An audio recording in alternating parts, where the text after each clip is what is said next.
ನಮಸ್ಕಾರ ಸ್ನೇಹಿತರೆ, ನಾನಿವತ್ತು ಮಾತಾಡ್ತಿರ್ತಕ್ಕಂಥ ವಿಷಯ ಏನಪ್ಪ ಅಂತಂದ್ರೆ, ಇವತ್ತಿಗೆ ಸತತ 7ನೇ ದಿನಕ್ಕೆ ಕಾಲಿಡುತ್ತಿರುವ ಗುರ್ಜುಲಾಪುರ್ ರೈತರ ಹೋರಾಟ. ಪ್ರತಿ ಕಬ್ಬಿ 3,500 ರೂಪಾಯಿ ನಿಗದಿ ಮಾಡಬೇಕಂತೇಳಿ ಏನಪ್ಪ ಅಂತಂದ್ರೆ ಇವತ್ತಿಗೆ 7 ದಿನ ಆಯ್ತು ಹೋರಾಟ ಮಾಡ್ತಿದ್ದಾರೆ. ಆ ಹೋರಾಟಕ್ಕೆ ಸರ್ಕಾರ ಏನಪ್ಪ ಅಂತಂದ್ರೆ ಒಂದು ಸ್ವಲ್ಪನೂ ತುಟುಕ್ ಬಿಟ್ಟುಕಂದೆ ಮೌನವಾಗಿ ಕುಳಿತಿದೆ. ಆ ಮೌನಕ್ಕೆ ಏನು ಕಾರಣ? ಯಾಕೆ? ಮಾನ್ಯ ಮುಖ್ಯಮಂತ್ರಿ ಸಿದ್ದರಾಮಯ್ಯನವರೇ, ಉಪಮುಖ್ಯಮಂತ್ರಿ DK ಶಿವಕುಮಾರ್ ಅವರೇ, ಎಲ್ಲಿಂದೋ ಬಂದಿರತಕ್ಕಂಥ ವಲಸಿಗರಿಗೆ ಏನಪ್ಪ ಅಂತಂದ್ರೆ ನಾವು ಮನೆ ಕಟ್ಟಿಕೊಡ್ತೀವಿ ಅಂತೇಳಿ ನಿವೇಶನದ ಭರವಸೆ ಕೊಡ್ತೀರಿ. ನಮ್ಮದೇ ರಾಜ್ಯದ ನಮಗೆ ಅನ್ನ, ದೇಶಕ್ಕೆ ಅವ್ರ ರಾಜ್ಯಕ್ಕೆ ಅನ್ನ ನೀಡತಕ್ಕಂಥ ರೈತರಿಗೆ ನೀವೇನಪ್ಪ ಅಂತಂದ್ರೆ ಒಂದು ಬೆಂಬಲ ಬೆಲೆ ಘೋಷಣೆ ಮಾಡಲಿಕ್ಕೆ ಆಗೋದಲ್ಲ ಅಂದ್ರೆ ನೀವು ಯಾವ ಸರ್ಕಾರ ನಡೆಸ್ತೀರಿ? ರೈತರನ್ನ ಯಾವತ್ತೂ ನೀವು ಬೀದಿಗೆ ತರಬಾರ್ದು. ರೈತ ದೇಶದ ಬೆನ್ನೆಲುಬು ಅಂತ ಹೇಳ್ತೀರಾ. ಆ ಬೆನ್ನೆಲುಬಿಗೆ ನೋವಾದಾಗ ನೀವು ನಿಲ್ಲಿಲ್ಲ ಅಂದ್ರೆ ನೀವೇನಕ್ಕೆ ರಾಜಕೀಯ ಮಾಡ್ತೀರಿ? ರೈತರಿಗೆ ನೀವು ಬೆಲೆ ಕೊಡ್ಲಿಲ್ಲ, ರೈತರಿಗೆ ನೀವು ಆಶ್ರಯ ಆಗ್ಲಿಲ್ಲ ಅಂದ್ರೆ ನೀವು ಸರ್ಕಾರ ಏನಕ್ಕೆ ಬೇಕ್ರಿ? ಇದು ಇಲ್ಲಿ ನಾನು ಹೇಳ್ತಿರೋದು ಬರೀ ಯಾವ್ದು ಒಂದೇ ಸರ್ಕಾರ ಅಂತಲ್ಲ, ಯಾವ ಸರ್ಕಾರನೇ ಬರಲಿ, ಯಾರು ರೈತರಿಗೆ ಬೆಲೆ ಕೊಡಲ್ಲ ಅಂಥದ್ದು ಸರ್ಕಾರ ಬೇಕೇ ಆಗಿಲ್ಲ ರೈತರಿಗೆ. ಇನ್ನೂ ಒಂದು ನನ್ನೆಲ್ಲ ರೈತ ಬಾಂಧವರಲ್ಲಿ ವಿನಂತಿ, ದಯವಿಟ್ಟು ಸಾಲ ಬಾಧೆಗೋಸ್ಕರ ಯಾವುದೇ ರೀತಿ ತಾವು ಯಾವುದ್ರು ಆತ್ಮಹತ್ಯೆ ಮಾಡ್ಕೊಳ್ಬೇಡಿ. ಯಾಕಂದ್ರೆ ಸಾಲನೇ, ಆತ್ಮಹತ್ಯೆನೇ ಅದಕ್ಕೆ ಉಪಾಯ ಅಲ್ಲ. ಮುಂದಿನ ಉಪಾಯ ಸುಮಾರಿದೆ. ನೀವು ಬೆಳೆದಿರ್ತಕ್ಕಂಥ ಬೆಳೆಯನ್ನೇನಪ್ಪ ಅಂತಂದ್ರೆ ನೀವೇ ಖುದ್ದಾಗಿ ಹೋಗಿ ಮಾರಾಟ ಮಾಡಿ. ಮತ್ತೆ ಇನ್ನೂ ಒಂದು ಏನಪ್ಪ ಅಂತಂದ್ರೆ ಈ ಮಧ್ಯೆ ದಲ್ಲಾಳಿಗಳ ಹಾವಳಿ ಜಾಸ್ತಿ ಆಗಿದೆ. ಮಧ್ಯದಾಗ ತಗೋತಾರಲ್ಲ, ಇವ್ರಲಿಂದ ಅವ್ರಿಗೆ ತೊಗೊಂಡು ಅವ್ರಲಿಂದ ಅವ್ರಿಗೆ ಮಾರೋದು, ಈ ನಡು ಮಾರಾಟ ಮಾಡೋರ್ದು ಅವ್ರದ್ದು ಹಾವಳಿ ಜಾಸ್ತಿ ಆಗಿದೆ. ಅದು ಎಷ್ಟು ತಗೋತಾರೋ, ಅದು ಏನು ತೂಕದ ಏನು ಮೋಸ ಮಾಡ್ತಾರೋ. ರೈತರಿಗೆ ಯಾವ್ದು ಕಡ್ಲಿಂದನೂ ನೋಡು, ಪ್ರತಿಯೊಂದೂ ರೈತರಿಗೆ ಮೋಸ ಆಗೋದು ಎಲ್ಲಿಂದನೂ ನೋಡು. ಒಂದು ಬೆಂಬಲ ಬೆಲೆ ಘೋಷಣೆ ಮಾಡೋದಾಗಲ್ಲ ಅಂದ್ರೆ ಏನು ಹೇಳ್ಬೇಕು?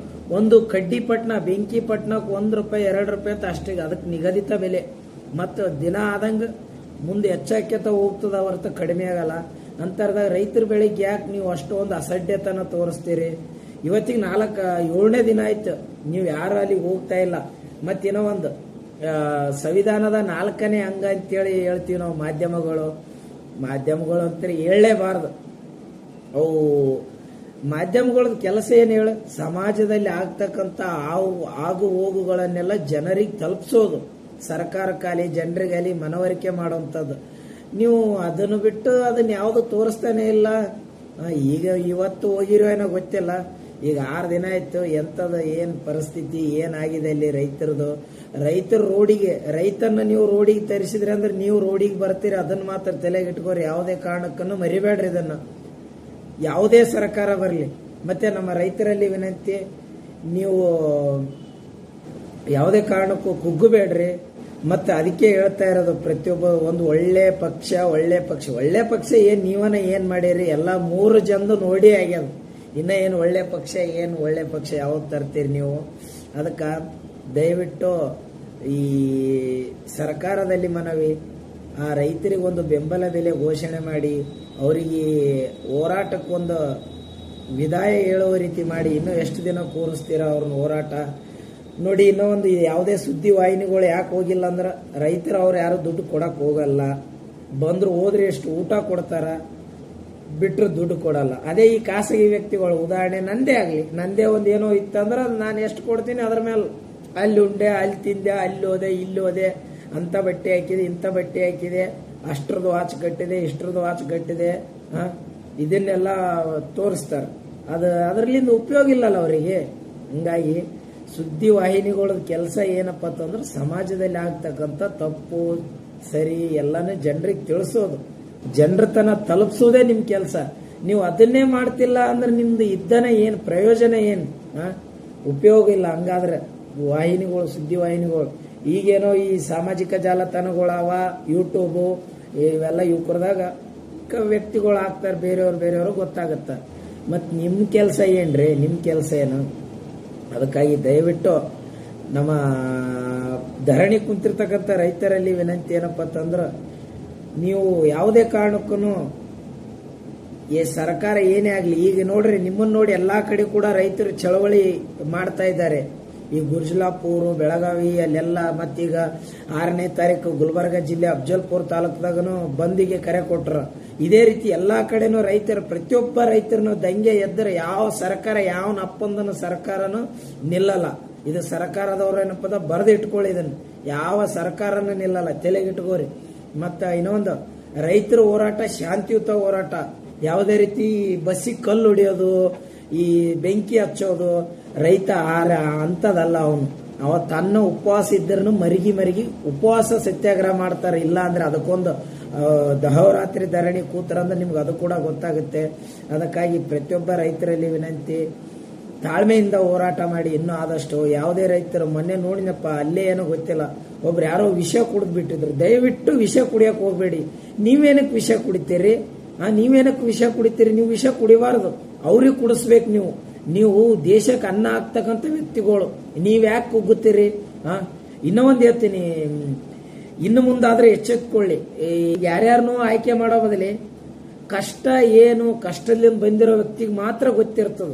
ಈಗ ನಾವು ಎಲ್ಲ ಆಯ್ಕೆ ಮಾಡಿರ್ತಕ್ಕಂಥವ್ರು ಅವ್ರು ಯಾರು ಕಷ್ಟ ನೋಡಿದವ್ರಲ್ಲ, ಗೊತ್ತದಿಲ್ಲ ಅವ್ರಿಗೆ. ಕೈಲಿಂದ ತಿನ್ನೋದು ಗೊತ್ತಿಲ್ಲ, ಏನಿದ್ರೆ ಚಮಚನೆ ಕೈಲಿಂದ ತಿಂದವನಿಗೆ ಮಾತ್ರ ಗೊತ್ತಿರ್ತದೆ. ಅಂದ್ರೆ ಅರ್ಥ ಏನು ಗೊತ್ತಂದ್ರೆ, ಕಷ್ಟಪಟ್ಟವನಿಗೆ ರೈತರ ಬೆಲೆ ಏನು, ರೈತರ ಕಷ್ಟ ಏನು, ಮಳೆ ಏನು, ಬೆಳೆ ಏನು, ಚಳಿ ಏನು, ಬಿಸಿಲು ಗಾಳಿ ಯಾವುದನ್ನು ಪರಿಗಣಿಸದೆ ಕಷ್ಟಪಟ್ಟು ದುಡಿತಾನ ದೇಶಕ್ಕಾಗಿ. 3 ಹೊತ್ತು ಅನ್ನ ಹಾಕ್ತಾನಪ್ಪ, ರೈತನಿಗೆ ಒಂದು ಬೆಲೆ ಕೊಡಬೇಕನ್ನೋದು ಯೋಗ್ಯ ಪರಿಜ್ಞಾನ ಇಲ್ದಂತ ವ್ಯಕ್ತಿಗಳಿಗೆ ನೀವು ಆಯ್ಕೆ ಮಾಡಕ್ ಹೋಗ್ಬೇಡ್ರಿ.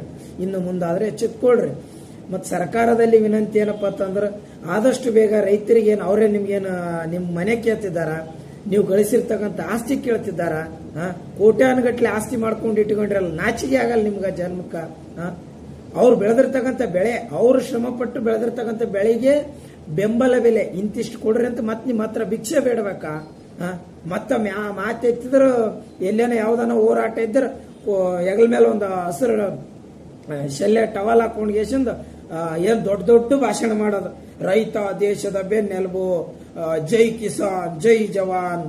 ನಾಚಿಕೆ ಆಗ್ಬೇಕ್ರಿ ನಿಮ್ಗ ಜೈ ಕಿಸಾನ್ ಜೈ ಜವಾನ್ ಅಂತ ಹೇಳಿಕೆ ಕೊಡೋದಕ್ಕೆ. ಜೈ ಕಿಸಾನ್ ಅನ್ನೋ ಹೇಳಿಕೆ ಇನ್ನೊಂದ್ಸಲ ನಿಮ್ ಬಾಯಾಗ ಬಂದ್ರೆ ಅದು ಯೋಗ್ಯತೆನೇ ಇಲ್ಲ ನಿಮ್ಗ. ಪ್ರತಿಯೊಬ್ಬ ರೈತನಿಗೆ ನೀವು ಬೆಲೆ ಕೊಡ್ಲಿಲ್ಲ ಅಂದ್ರೆ ನೀವು ಏನಕ್ಕೆ ಸರ್ಕಾರ ನಡೆಸೋದು? ಅದು ಇಷ್ಟೇ ಹೇಳ್ತಾ ಇದ್ದೀನಿ. ನಮಸ್ಕಾರ. ನಾನು ಪ್ರತಿಯೊಬ್ಬ ರೈತರು ಕೂಡ ಹೇಳ್ತಿದ್ದೀನಿ, ಯಾವುದೇ ಕಾರಣಕ್ಕೂ ನೀವು ತಾಳ್ಮೆ ಕಳ್ಕೊಬೇಡಿ, ವಿಷ ಯಾವುದೋ ಕುಡಿಯಕ್ಕೆ ಹೋಗ್ಬೇಡಿ, ಯಾರು ನೇಣಿಗೆ ಶರಣ ಆಗ್ಬೇಡ್ರಿ. ನಿಮ್ಮಿಂದ ನಿಮ್ಮ ಆಸ್ತಿ, ನಿಮ್ಮ ಸಂಪತ್ತು, ನಿಮ್ಮ ದುಡಿಮೆ ಇರ್ತದ. ನಿಮ್ಮಿಂದ ಅವರಿಂದ ನೀವಲ್ಲ. ನೀವು ದುಡಿದು ಬೆಳೆ ಕೊಟ್ರೆ ಮಾತ್ರ ಅವರು ಊಟ ಮಾಡ್ಲಿಕ್ಕೆ ಸಾಧ್ಯ. ಏನ್ ಬರೇ ದುಡ್ಡೇ ತಿಂತಾರ ಅವರು? ಕೋಟಿಗಟ್ಲೆ ಬಂಗ್ಲೆ ಕಟ್ಟಿ ಕಾರ್ ತಗೊಂಡು ಏನ್ ದುಡ್ಡು ತಿಂತಾರ? ನೀವು ಬೆಳೆದಿರ್ತಕ್ಕಂಥ ಬೆಳೆ ನಿಮ್ಮ ಮನೆಯಲ್ಲಿ ಇಟ್ಕೊಂಡು ಕುತ್ಕೊಂಡು ನೋಡ್ರಿ. ದವಸ ಧಾನ್ಯ ಯಾವುದನ್ನು ಮಾರಬೇಡ್ರಿ. ಬಂಗಾರದ ಮನುಷ್ಯ ಯಾವ್ದೋ ಪಿಕ್ಚರ್ದಾಗ ಅದೇನಪ್ಪ ಅಂತಂದ್ರ ಡಾಕ್ಟರ್ ರಾಜ್ಕುಮಾರ್ ಅವರು ಮಾಲೆ ಯಾವುದನ್ನು ಮಾರಾಟಕ್ಕೆ ಒಯ್ಯಲ್ಲ, ಹೇಗಾಗತ್ತೆ? ಆ ರೀತಿ ಆದ್ರೆ ಗೊತ್ತಾಗುತ್ತೆ ಇವ್ರಿಗೆ ದುಡ್ಡೇ ತಿಂತಾರ. ನಾಚಿಕೆ ಆಗ್ಬೇಕ್ರಿ. ನಮ್ಮ ದೇಶದ ರೈತನ್ನ, ಕರ್ನಾಟಕ ರಾಜ್ಯದ ರೈತರನ್ನ ನೀವು ಇಷ್ಟೊಂದು ಗೋಳೈಕೆತ್ತೀರಂದ್ರ ನಿಮಗೆ ಒಳ್ಳೇದಾಗಲ್ಲ. ರೈತ ಉಸಿರು ಅನ್ಬಾರ್ದು, ಇದೆ ತಿಳ್ಕೊರಿ ನೀವು. ಈ ರೈತನ್ನ ಬಿಕೋ ಅನಿಸ್ಬಾರ್ದು. ಇಷ್ಟ ಹೇಳಿ ನನ್ನ ಮಾತು ಮುಗಿಸ್ತೇನೆ. ನಮಸ್ಕಾರ. ಜೈ ಕರ್ನಾಟಕ ಮತ್ತೆ ಜೈ ರೈತರಿಗೆ ಜಯವಾಗಲಿ, ಅವರಿಗೆ ಜಲ್ದಿ ನ್ಯಾಯ ಸಿಗಲಿ. ನಮಸ್ಕಾರ, ಧನ್ಯವಾದಗಳು.